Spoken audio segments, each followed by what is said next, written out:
The next question is the real juicy one that I think most fans are wanting to cover. Steve, you'll probably expect this one, the side angle.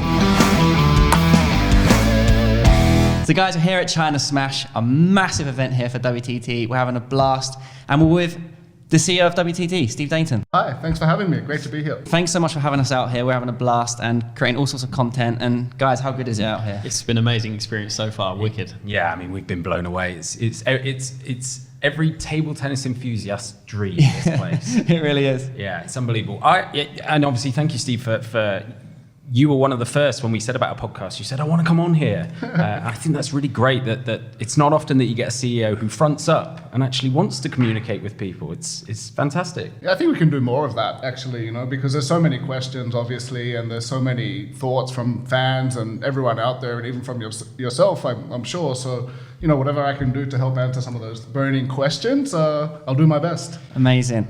Guys, before we start this podcast, Steve's actually wanted to show me around the arenas. I want you guys to see it, the Infinity Arena and the Smash Arena. So let's go and check those out.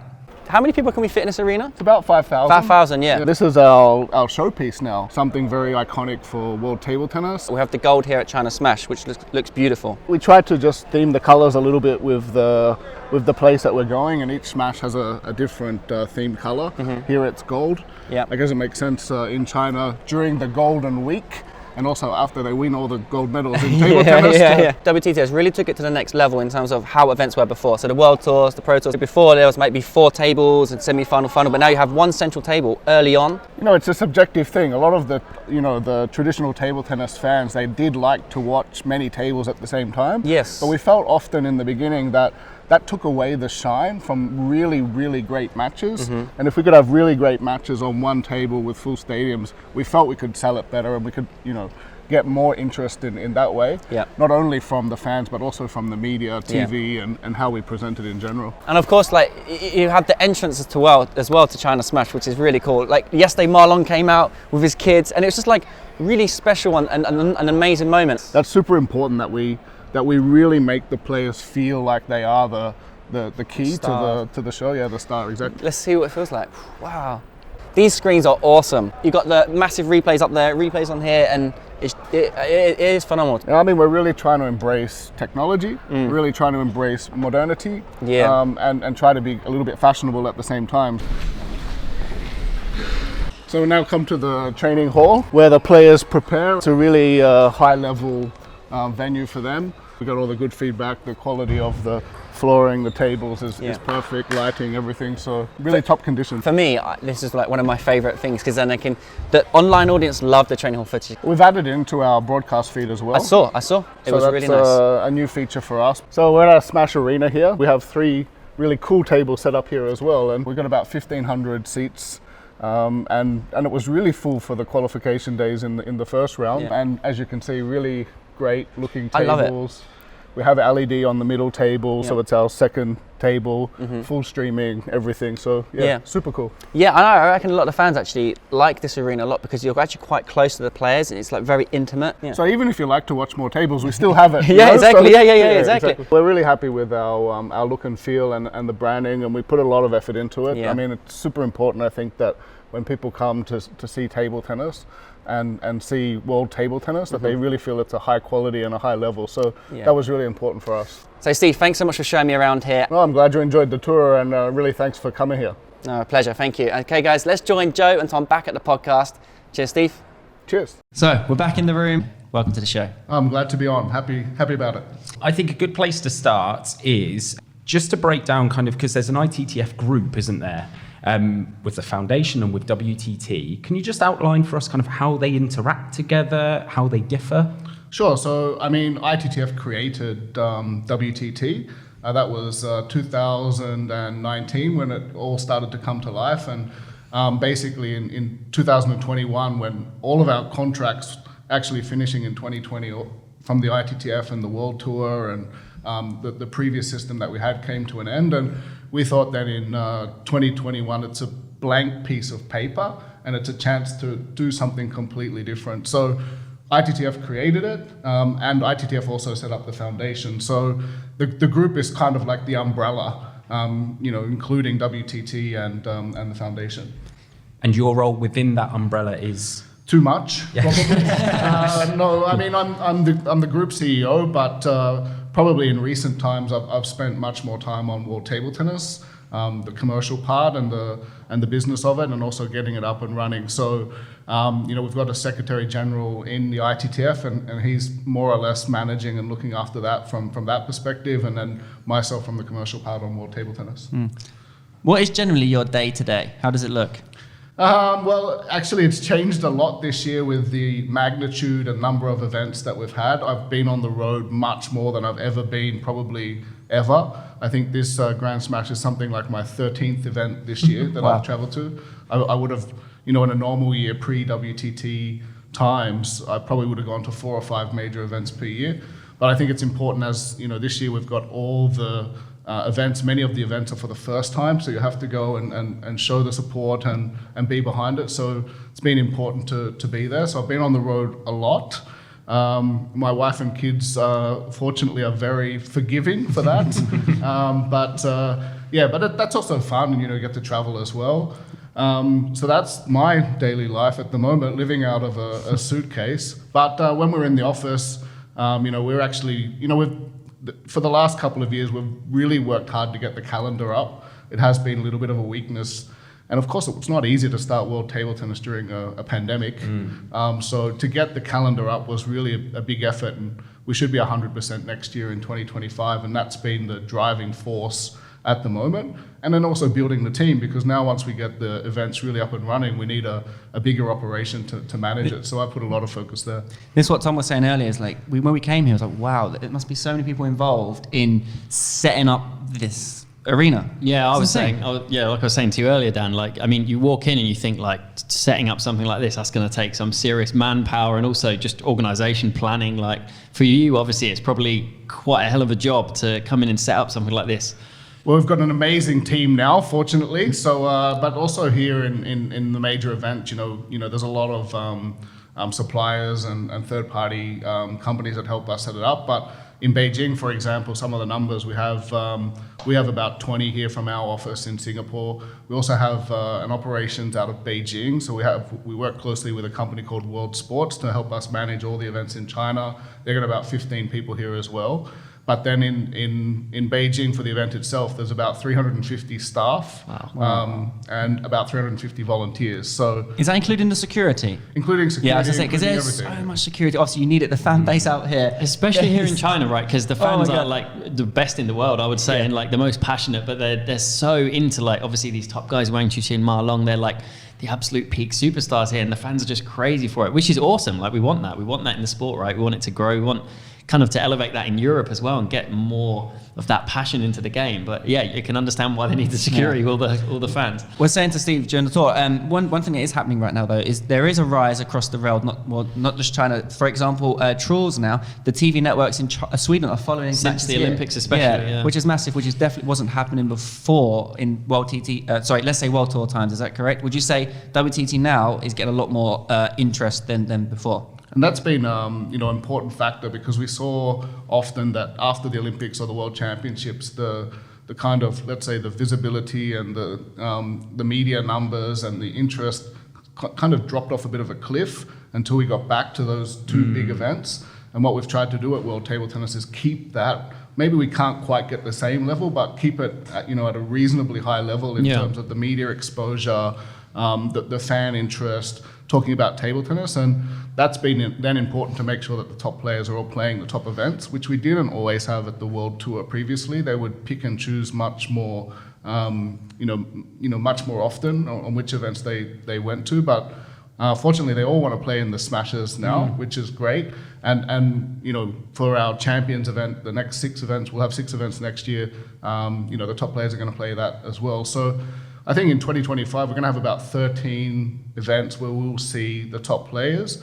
If you put that into a monthly term, it's once a month that we try to have that interest. And that, I think, is what's helping, keeping, the exposure on the LeBruns, on, Trulls, on our famous German players and so forth, because otherwise you just forgot about them. 100%, yeah. I mean, you mentioned the visibility throughout the year there, and obviously the full calendar next year, but is there other targets and main things that WTT are trying to aim at and progress Well, I think that's you talked about Europe as a key market. Obviously, it's a very it was very popular 50 years ago in Europe, and it was one of the top sports. And it probably shifted a little bit to Asia. So we got to put a little bit of focus on regrowing some of those markets in Europe, and that's why we're happy that we've got a Champions event in Montpellier next month. We've got one in Frankfurt. But not only Europe, other markets as well, like India and other key markets. So there's a lot of thinking around how do we actually grow some very key markets around the world at the moment. You talk about key markets such as India. So on our YouTube channel, we have around 18% when we release videos is from India. It's so popular. And when we went out there recently, we couldn't believe how many people knew us from the channel and little things, and they were just so passionate. It's really growing. We were speaking to Kamal earlier as well, and we've obviously done some stuff with him in the past, and saying I think going to India, for us at least, has been probably the biggest, most passionate and most interested fan base outside of China. It was insane. It was really impressive. What people don't know is that table tennis probably about 15, 20 years ago was the third most popular sport in India. Uh-huh. Other sports like badminton and some others who have had a bit more success from the performance point of view have probably jumped us in recent years in terms of popularity, but I don't think it'll take a lot. Some very good performance. We saw the women doing, starting to do very well recently. If we take an event there also to give it a bit more exposure again, it is a chance for us in India for sure. So we talk about developing in new territories. What are the markers that you are looking to hit? Is it participation rates? Is it certain revenue? Is it TV deals? What are you looking at there? It's a good question, and probably the beauty of having some of these different entities now, like ITTF and WTT and so forth, is we can put different focuses. So like in ITTF, I think there should be a bit more on the development, the grassroots, and trying to get more players into the sport, where WTT is really about the event and the event business and the commercial and media and spotlighting the players and so forth. So separating that actually gives us much more focus in being able to do that. Speaking on WTTs, from the point of view of WTT, I think really important to go somewhere where we think events can have a long-term growth proposition, and we can, of course, revenues is important, and of course, profitability and so forth is important, but we want to also make sure that does sort of trickle down to the work that the ITTF does and so forth, and then the young players have this kind of showpiece goal that they can really be looking forward to.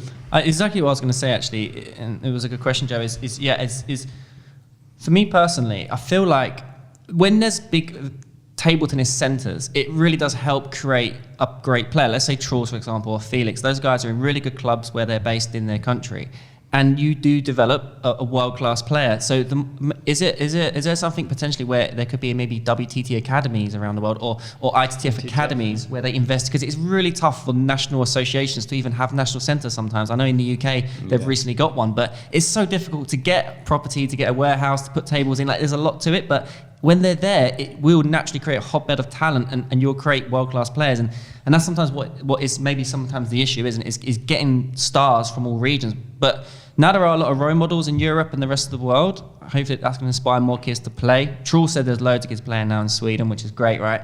But then you need the places for it to facilitate that growth. Yeah, there's absolutely something to have an academy, ITTF, WTT, maybe combined. Would be really cool and inspiring for the kids. They can connect to this as well, and it all, really from grassroots all the way. Absolutely, and you mentioned Kamal Achanta before, and I think he even has that idea, and seeing also how to connect it with having some major events in India in the future. So. Yeah, we're excited to support those kind of initiatives. Yeah, absolutely. I think that's a real key one, because as we just said, it's going to help get those players, the stars coming through. Yeah, absolutely. I was just going to come back to I think what WTT have done remarkably well, actually, in probably the past year more than any, is any sport where there's high stakes, it's engaging, and it's really easy to understand as a viewer, even if you don't follow the sport. There is something on this moment, and I think creating these smashes, creating the champions, what you're doing is then creating those high stakes moments more regularly. Was that something that was intentional to try and create these bigger tournaments? Because I know for instance, the smashes are ranking points weighted the same as Olympic and World Championships, right? Yeah, it's very important, because at the end of the day, the fans and the players and even us, we can see if the intensity is at its absolute highest or not. Yeah. And probably with our past structure and system, sometimes it maybe wasn't really at that highest level. But here, when we had our first Singapore Smash, the first one, and we have $2 million prize money, etc., I could feel that intensity of the players all the way through. And I mean, as a table tennis person, that was amazing. And, it was a proud moment to watch them fighting for something else that wasn't just the Olympic Games or the World Championships. And if we can have that 10 times a year, I mean, the players, we've got a bit of pressure on the players now, and they're starting to ask, if that pressure all the time is a little bit too much. So we have to take that into account, of course. But from a fan perspective, it's super great to be able to just have that regular story, those regular content, those matches all the time. And, even for all of us in the industry, it gives us all a boost as well with much more content, much more things to discuss. The fans are always talking. There's new matches. We don't have to be sitting there waiting who's going to win the next Olympics in 4 years. We're talking about who's going to win the China Smash, who's going to win Singapore in next year as well. So really, really important moment. So. And obviously we've all come through, we're diehard table tennis fans, we've gone through the Pro Tour era, the World Tour era. Just generally from a metric point of view, is the data bigger on WTT compared to, let's say, World Tours? If you compare it. Yeah, and probably we're still, we'll probably have to wait until next year to be able to do a real full comparison because it will be our first ever full calendar at WTT. Yeah. But we can see media numbers, fan engagement and so forth of our smashes at just slightly below World Championship levels. Which is massive because World Championships is so big in table tennis, and it's only once a year. So already multiplying that out, it's already giving us numbers. We can also see in the bottom line is the revenue growth that we've had at World Table Tennis. I think that's a good signal for us, and that's a good metric for us to be looking at. Absolutely. A long way to go to catch up to some of those other big sports, but we have to keep going. It's a step in the right direction, though, right? What's interesting though is how big table tennis is in China, etc. And even still, it's literally the whole thing is still just one footballer in the Premier League. It's quite wild. That just tells you about the madness of money in football. Football is just outrageous, isn't it? When you see it, it's like, oh, come on. But how do we get to that level, or even get to 10% of football? What would need to happen? Do you think? I think belief in the first place, and we do believe, and I think then it's putting together the product, and we've made that step. We've started to get a product now that we really feel proud about what we've put together. And sometimes even myself, I remember being a little bit shy about taking them to the table tennis. And you'd have to focus on, isn't it amazing how fast they play and the rallies and so forth. Please don't look at the surrounds and stuff like that. But you absolutely wouldn't have that problem here, for example. You take them into there. They would be stunned, I think. And that's the point. Right? Now we have a quality product that we can feel very proud in. We don't have any shyness anymore looking out there. We come in and say, hey, we're bringing them in and they're saying, wow, this is table tennis? I'm not surprised, It's awesome, It was saying, like, when Marlon walked out yesterday with his kids, a great moment, and just the way it was you couldn't capture that before in the previous setup. In the Infinity type arena, it was special, perfect show, I think a sport that's capitalized quite a lot on that in terms of kind of entertainment value and making it a better spectator sport is probably darts. They all come out to this music, they've got the shiny shirts on, that Marlon entrance yesterday with the kids, that was like watching Conor McGregor come out at Vegas. It was really it was awesome. Special, Maybe Steve has some intel here. I don't suppose you reckon that might be Marlon potentially looking to retire, thinking, you know what, I'll get my kids out on this one. Is there any sort of... he's definitely towards the twilight of his career, right? I don't want him to go. Just try and keep him in the game, Steve. Well, I don't have that intel, but he has not won a WTT singles event yet. So it would be kind of really cool if he could, maybe take the first one in Beijing, his hometown. Would be nice. Not his hometown, but he's been living here for a long time. Of course. And so forth. So he's very focused right now in the train hall and everything. Everything about him looks like he's really intensity's high. He wants to win this one. I have heard that he has been one of the players putting the most effort into preparing for this event. Interesting. So you can tell. It looks like it. Talking of obviously we mentioned like the fans and Marlon coming in there in the arena. It was awesome. We've obviously we put some stuff out on Instagram, on social media, try and get some questions in from the fans, because I think it'd be really good for fans to maybe have some questions answered or have some more info from you, just because there's a lot of questions and a lot of, you know, things swirling around online that maybe you can help clear up, which I think will be really cool while we've got you here. Absolutely. My pleasure. Yeah, I've got them here. So should we just kick off and ask go through them one by one? So first one we've got is sent in by Yogesh on Instagram. And it says, why can't we have a player review option for WTT like other sports have? So I think he means, for example, like players or pundits maybe analyzing the games, or kind of like a match of the day style football breakdown. Is that something that's maybe doable, or you've thought about? Or Yeah, I don't know if I thought so specifically about that, but what I can say is that we're only getting started at World Table Tennis. So there's still so much more we can do, from innovation, our online platforms. I mean, we're still pretty raw in some of those areas, also in some of the media and stuff that we're doing. So there's still a lot of space for us to develop our digital products and our offerings to our fans. And we are working on doing that because at the end of the day, WTT, we believe WTT is built for the players and for the fans. So the more we can have them engaged and different options like that, we will look into it for sure. Absolutely. Okay, nice. You could also argue, like, you know, we've got this podcast going. You know, this is kind of a start. Like you are pushing out now, not just to broadcast, but you are doing new things with the socials and stuff. And yeah, if the broadcast can go down that way, like, I don't watch much football, but I always tune into the punditry of Thierry Henry and stuff, talking and analysing matches. It's super interesting. So it is definitely something which I think would be awesome. And the media space has changed a lot in the last few years, and it's changing very fast quickly. Again. So every year it's changing. There's new apps. It's, you know, especially the new generation, younger. Just the way content's consumed and the way it is now and delivered is so different to five even maybe less years ago. You know. Yeah. No, we have to adapt to that. Absolutely. Awesome. I think there's a lot of space. I think when the action is on the table, this product is now looking really, really good. I think that gap is, once the play stops, where do we go then from there? Yeah, what's the review process? Yeah. What's the common tactics? There was a great video that, I think it was WTT, that I think it's an Alexi and Hugo rally where it's catching the speed of the ball in slow motion. It's just fascinating. More of that. The next question is the real juicy one that I think most fans are wanting to cover. Steve, you'll probably expect this one. The side angle on obviously the cameras and the setup, it gets a lot of I won't say hate, but maybe there's a lot of people who are not too keen on the side angle. Controversy, we had a question again from Yogesh. What's the thoughts with the side angle? Is it something that's going to stay? Maybe a mixture? What's the thoughts on it? Why was it maybe chosen? A good question. I mean, it's a very subjective topic, to be honest. And whenever we've gone and done our own kind of surveying and asking, you get a very mixed bag. So, it's 50-50 probably. But of course, when you've had something broadcast in that way, like we did from the back angle for so many years, you get used to it and people like it.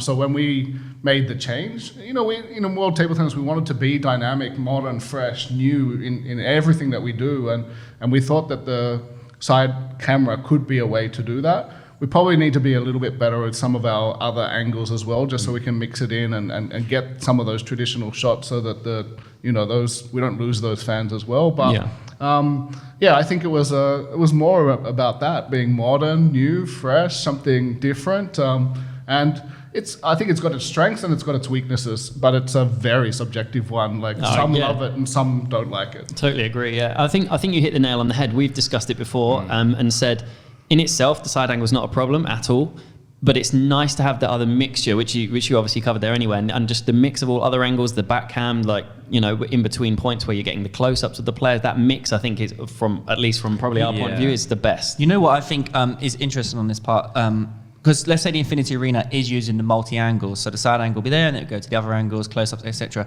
I think it's when, let's say in some WTT events, when there's a live stream on YouTube and there's table 14 and it is just the side angle, and maybe if there could be an option, maybe to or even have two running on, because I know it's difficult, we live stream stuff as well, and it's very hard to set up a two-camera setup on every table, but maybe that could be something, because obviously when people tune in, it will just be the side angle for the whole duration of the match, and I think that's where people struggle with some people. As you say, I think for the main court now, it's pretty good, and you get all those different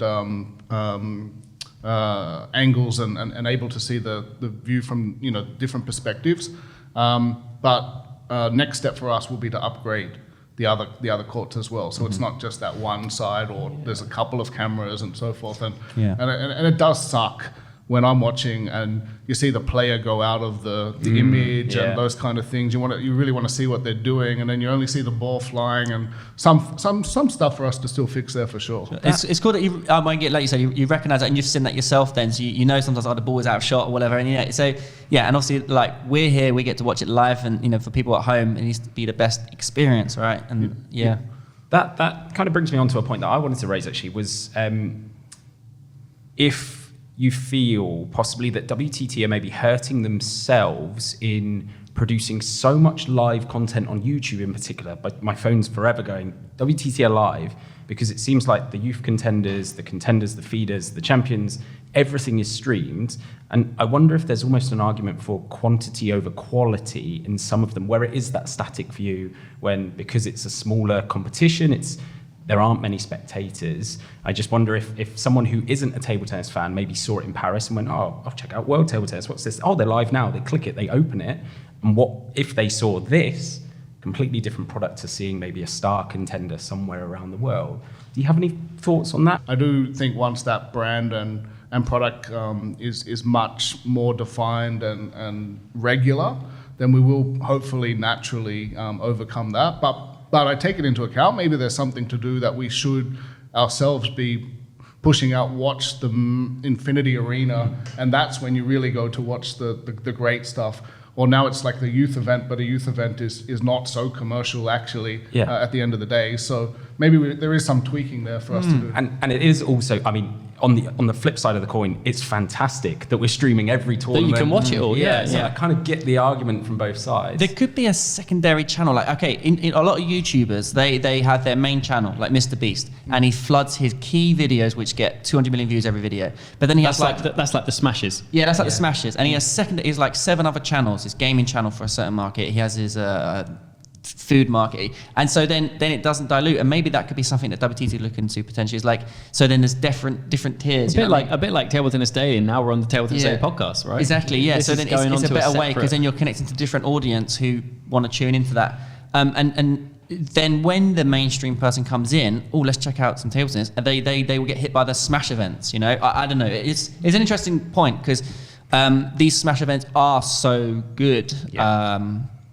And like Steve said, it is going to trickle down, and things are going to get better. And then those next events will get bigger as well, right? The money will trickle down, and then those other events will start pushing up as well, right? Because that's what it's going to get to. We may need to hire you guys as consultants. We're open to discussion. I was about to say the key thing that I've taken away is you just said, well, we'll take it into account, we'll take it into a review, which is again that's what refreshing. I like, really refreshing, and that's probably why WTT is here in the first place, right? Table tennis has been the same for the last 60, 70 years, right? From pro tours, and you have to grow and change. Yeah, and sometimes through change, there is a lot of some people don't like change, but you guys have gone really hard with it and done it in the right way, because the main event is spot on. But we have still a lot of space for improvement. I mean, there's a lot of things we can still do better. And as I say, we're just getting started. We're still in this kind of like, I would say, starting period where we're still learning about what's working, what doesn't work. So, happy to get all the feedback and see what we can do better. Another question we've had sent through on Instagram, Steve, is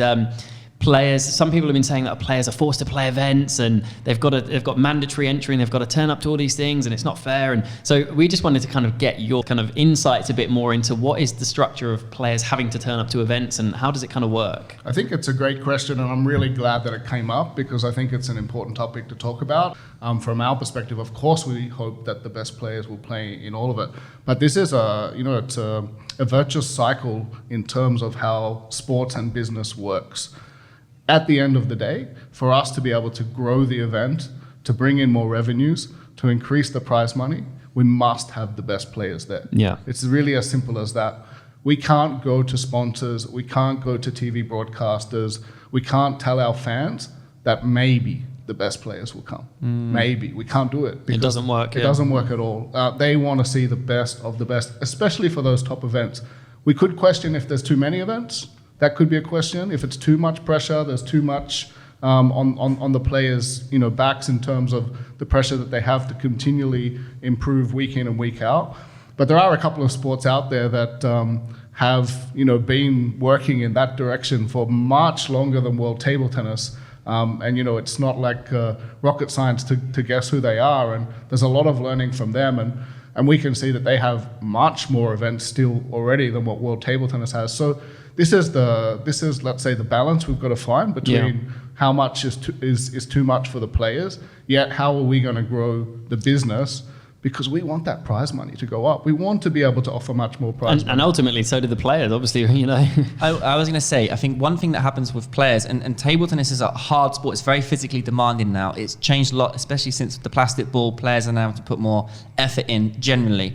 And a lot of players' salary as well comes from the league matches around the world. And I know there's a tricky thing there. So like, let's say, for example, a player, the club is going, right, you need to play this match. And they're like, oh no, but I've got to go to this event and it's in China or wherever, and I'm going to have 4 days recovery, jet lag, etc. And so I guess it's quite hard for players sometimes to balance that, where you've got like this salary with the club and then you've got the big events as well. Well, it's interesting though, because if you compare the male and the female side, it's very different on the female side. So from the female side now, they're really loving World Table Tennis because it becomes the majority of their revenue and their income. Sure. Those top 32 players, for example, are getting much more revenue and income from playing that than they would in any of the the leagues that exist. We've taken big jumps in terms of prize money, but we know that we're not there yet in having enough money that the players can think that they're going to be their regular life. But that's also our challenge. That's what we're looking for to try and improve. But at the same time, we know that the leagues are an important part of the table tennis ecosystem. We're not here to cause any problems for them. We're not even really trying to compete with the leagues, to be honest. It is quite a different thing, isn't it, really? And also those leagues are there and they're actually helping create these world-class players as well, right? Let's say a young kid's in France. New Felix Lebrun is in France. He wants to play Pro B in France, gets Pro A before he knows he's on the national team, and then he's going to WTT events. So there is a real pathway there. Absolutely. Is there an official kind of liaison between WTT and the players? Or is there like a union? How does that work? Good question. Actually, we've had a player relations director for a few years. She's trying to help us link up between players and so forth. There's still a lot more we can do to have more engagement and so forth. But of course, also the ITTF has an athletes commission, which Kamal Achanta and Lucia Wen lead from the ITTF side, and we continually have dialogue with them about the rules, the regulations, what we can do. We had Kamal in Singapore actually last week to discuss, what's 2025 going to look like? What are some of the rules we can adjust so that we can take a bit of heat and pressure off or improve? But also for him to understand from our side what we're actually trying to do in terms of growing the business, growing prize money and so forth. So we have a better mutual understanding. I think that is a clear line of communication more often than not will solve it. You mentioned 2025 calendar. Is that something that the players get kind of now to plan their next year out? Or is that... Actually, that's a good point you raised there. Sorry to interrupt. It was like another question we had was there was some queries around like the players finding out things last minute. I think someone was asking, right? And like you said, it's going to be a full calendar next year. So maybe now it's a case of you have that more time ahead to make the players aware, and maybe the leagues as well and the clubs to. That's what I mean in terms of fitting in their schedule around WTT and then linking it with their league and things like that, right? It's also interesting because if we go back in history, ITTF is a member association-based organization. And in the past, it was supposedly that the ITTF talks to the member associations and they're the gatekeeper for whatever's happening in their country. In WTT now, we can see that it's much more important to have direct two-player communications than ever before. And that's something that we're working on and trying to improve on a daily basis. And also even bringing the leagues and clubs and so forth into that picture so that table tennis as a whole is the winner of whatever we do. One more cool kind of slightly off topic question we got online was a bit random. I don't know if you want to pick favourites, but the question was, who is your favourite player to watch on the WTT circuit? Because you're a former player yourself as well, so it's not like you don't know the game. I watched Steve at the World Championships in 2018, the Vets Worlds. I heard you had a little knock, little good game. Player. I watch out for his forehand. I played when I was young. My father got me involved, and I've loved it. I never expected to make a career out of table tennis, but as an Australian, it's not the biggest sport down there, but we Australians seem to have a knack in the sports industry, and here I am. But who's my favourite players? Good question, really good question. I really love I really loved watching Lin Shadong in Macau. Yeah. I think was something that blew my mind. Super impressive. In speed, in the way he was playing, and I think he's really going to be a star. So I'm looking forward to following his progression. It's impossible not to be impressed by Sun Yin Sha. Yeah. Now I talk about the Chinese players, of course. It's impossible. I think from the foreign players, Felix Lebrun. I mean, a French guy using penhold. Who would have Very unique. Who would have ever insane. thought? And he's amazing. Yeah. Like his game is incredible. At such a young age as well. And the mental ability there is just fascinating. So there are a few of the ones that I would put at the top at the moment. That's a good answer. Nice. Mine, Steve, was going to be, if we go into a room with a big sponsor tomorrow says, look, I'm interested in spending X amount of millions with you, but you show me that one guy that proves to me that table tennis is a sport and that it can be an absolutely magic thing to watch. Simon Gauzy is that guy. I am telling you, that rally he had in Macau with Lian Jinkun, where ironically the side angle was the perfect one, where they go round the net, around the net, around the net, and then Simon hits that backhand up the line. He is the guy. He's the guy I'm lobbying for, Steve. There you go. He's an enigma, Simon. Yeah. I mean, on the table, he plays some unbelievable rallies. Off the table, he's one of our biggest fans and one of our biggest critics at the same time. It's really really cool guy. Yeah. He's great. What does it take to get like a Coca-Cola sponsorship, or like the Olympics gets Coca-Cola, it gets HSBC, it gets all the biggest corporations in the world? Is it just viewing figures, or is there something more to it? Yeah, well, I mean, you can see already in China we do well. So every single event we're getting top tier Chinese partners. I saw the catalogue using the Cosmopolitan. That's cool. You were on the front cover, looking very stylish. Yeah, we did a shoot with Cosmo the other day, but I think that's the kind of things that are slowly, we need to do much more of. We need to be much more visible out there, not only in China, but the rest of the world. There's a big job to do there. As I said, unfortunately, we haven't been that great so far in Europe and in USA and other non-Asian markets, I would say. Asia's still our stronghold. And that work we have to do a lot more where thereafter we can go to these massive global brands and say, hey, look, yes, we're big in China, but we're also pretty big in the rest of the world. So fair bit of work until we get those big top tiers, but we're not far away. And we've done the job to get the product right, and now we've got to get it out there and let everybody see it and understand table tennis is the best sport in the world. Well, it's exciting times, and we can definitely see that growth. And thanks so much for coming on the show. Yeah, I think also like it was fantastic for fans and people watching online just to get some insight and almost like have that reassurance that you're not saying everything's perfect by any means, and you're still looking to grow and improve and do these things. So I think that'll be fantastic for like people to see online directly from you as well. So thanks for that. Oh, we have to make it a regular thing. Let's do it. Absolutely. Sounds good. All right, Steve, thanks so much for your time. Do you want to just round up, Dan? Guys, as you know, World Table Tennis is out in the app, so check out WTT in your Play Store or Apple Store. Really good app. We can catch all the live results, and also worldtabletennis.com. Guys, thanks so much for watching. Steve, you're the man. Thanks, Dan. Cheers, guys. Cheers, guys. Cheers, guys.